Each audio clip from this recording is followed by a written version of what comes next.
Vous savez, un coup d'État, c'est un renversement de régime. Je pense que dans tous les pays du monde, un coup d'État un coup d'État n'a jamais été apprécié. Et donc, moi-même qui suis ici, je n'apprécie pas le coup d'État. Mais si c'est arrivé, on ne peut que consommer. Mais je pense que il y a des choses qui se passent qui vraiment ne sont pas dignes d'eux-mêmes, je vais dire. Pourquoi je le dis? Parce que il y a l'acharnement de certains pays qui se sont rassemblés dans une organisation appelée CEDEAO et puis commencer à donner des sanctions et des sanctions, je pense, dont leur mise en application a été immédiate. Voilà, donc on se réveille aujourd'hui, le lundi 31 juillet, et on trouve que vraiment les frontières sont fermées autour du Niger. Et puis, ce qui est encore surprenant au Bénin, je vais dire que même le port ne fonctionne pas par rapport au Niger. Mais ce que je dis en quelque sorte, ces sanctions-là, ce n'est pas pour les autorités, ce n'est pas pour les nouvelles autorités. En réalité, c'est pour asphyxier le peuple nigérien. Le peuple nigérien, mais c'est différent encore comment dirais-je, des autorités actuelles. Et puis, un coup d'État n'est pas une rébellion. Un coup d'État, c'est un changement de régime. Mais dans tout le monde, il y a eu des coups d'État plusieurs fois. Mais quel est le problème? On change un régime, c'est un autre régime qui viendra et continuer. Ça, c'est des problèmes internes. C'est des problèmes internes. Et le linge sale se lave en famille. On n'a pas besoin d'interférence des pays étrangers. La France qui crie pour dire que si on attaque ses intérêts, lui, il va intervenir. Il faut dire à la France qu'il a des intérêts au Niger. Les autres pays, là aussi, tels que le Bénin, le Nigeria, ainsi de suite de la CEDEAO, ils ont aussi des intérêts au Niger. Mais je ne comprends pas, nous, les Africains, on se réunit quelque part pour soutenir les intérêts français, je veux dire, et oublier en même temps nos propres intérêts. Aujourd'hui, je veux dire, le Bénin, il a beaucoup d'intérêt avec le Niger. Le Nigeria, il a beaucoup d'intérêt avec le Niger. Mais ils ont tous oublié leurs propres intérêts. Mais juste, c'est pour la France. C'est pour la France. C'est ce que la France dit qui passe.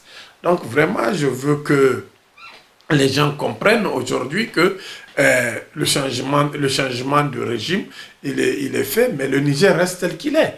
Le Niger est toujours le Niger, le peuple nigérien est toujours le peuple nigérien, et on garde nos relations avec tout le monde. Et puis aujourd'hui, personne n'a dit qu'il ne va pas travailler avec... on n'a pas choisi encore de partenaire. On a nos anciens partenaires, on n'a rien avec la France. La France a jusqu'à 1500 soldats au Niger, mais rien n'est dit encore. Mais pourquoi il se précipite pour dire que je ne sens pas, on dirait que vraiment le Niger c'est un gouvernorat français. Vraiment, c'est piteux quoi, en quelque sorte. Non, il n'y a jamais eu de coup d'État. Il n'y a pas les coups d'État dans les constitutions. Aucune constitution n'écrit coup d'État dedans. Mais maintenant, retour comment dirais-je, à l'ordre constitutionnel, mais ça là, ça va venir. Dans tous les coups, quelle que soit la durée du coup d'État, ils vont revenir. Mais maintenant, le général Tchani, il avait bien dit dans sa déclaration pourquoi il est là. Mais laissons-le voir, est-ce que ce qu'il a dit là, il va le faire ou pas? C'est ça, il est là pour l'insécurité. Il a parlé de long en large, ce qui se passe sur la sécurité. Mais maintenant qu'il est là, et voilà ce qu'il a dit, mais on doit l'accompagner. Et tous les Nigériens, qu'ils soient à l'interne ou bien à l'externe, tout le monde doit l'accompagner. Parce qu'aujourd'hui, on veut la paix au Niger. On n'a pas besoin d'autre chose. On veut juste aller dormir et se réveiller en paix. Et c'est pourquoi il est là. Et c'est ce qu'il a dit. Mais donc, le peuple nigérien, là où ils sont, qu'ils soient au Niger ou bien à l'extérieur, ce peuple doit soutenir le général Tchani jusqu'au niveau où on va voir que vraiment, si c'est ça, on continue à le soutenir. Si ce n'est pas ça, le même peuple va sortir pour le dégager. C'est comme ça la vie politique. C'est comme ça. Aujourd'hui, on t'applaudit, demain, on te chasse. C'est comme ça. Donc, il ne faut pas qu'on crée dire qu'il y a de crise. S'il y a crise, peut-être c'est les organisations internationales qui veulent créer de crise. Parce que asphyxier tout un peuple, c'est aussi créer une crise. C'est ça la vraie crise. Parce qu'aujourd'hui, au Niger, il n'y a pas de crise. Mais maintenant, vous fermez les frontières. Mais comment le Niger va se ravitailler? C'est ça la crise maintenant. C'est pas, au contraire, ce n'est pas le coup d'État qui veut faire la crise, mais plutôt, c'est la CEDEAO qui veut instaurer la crise au Niger. Vous savez, nous ne sommes plus maintenant dans les anciennes années là. Vous savez ce qu'il y a aujourd'hui. Les Africains, je veux dire que c'est un éveil de conscience. C'est un éveil de conscience. Aujourd'hui, qui veut être sous domination? Mais personne. Mais personne. Parce que moi, aujourd'hui, je veux dire que je demande même aux Nigériens de ne même pas fêter le 3 août. Parce que le 3 août n'est pas vraiment une date d'indépendance pour le Niger. Parce que vaut mieux attendre le 26 juillet là, pour voir si on peut le prendre comme date d'indépendance. Parce que si on parle et c'est la France qui dirige, c'est la France qui donne ces directives, là on n'est pas indépendant. Pourquoi considérer le 3 août comme jour d'indépendance?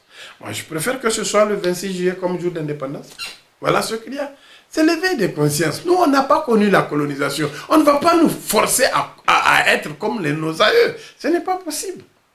Ce n'est plus possible. Maintenant, c'est à la France de voir, ou bien un autre pays. C'est un partenaire privilégié, la France. On n'a jamais refusé la France. Personne n'a refusé. Mais s'il vient en partenariat gagnant-gagnant, mais qui refuse cela? Personne n'a refusé. Mais l'acharnement là, qu'on arrête. Qu'on arrête. Ils peuvent tirer sur les Nigériens. Les 2, 3, 4 Nigériens qui vont rester, ils vont continuer à vivre au Niger. Tout simplement. Moi, en ma qualité de président de l'URCDAO, je lance un appel maintenant au peuple de la CEDEAO. Au peuple de la CEDEAO. De soutenir le peuple nigérien. C'est ce que moi je souhaite, à ce que tous les peuples de la CEDEAO soutiennent maintenant le peuple du Niger. Parce que c'est le peuple du Niger qui va bientôt souffrir.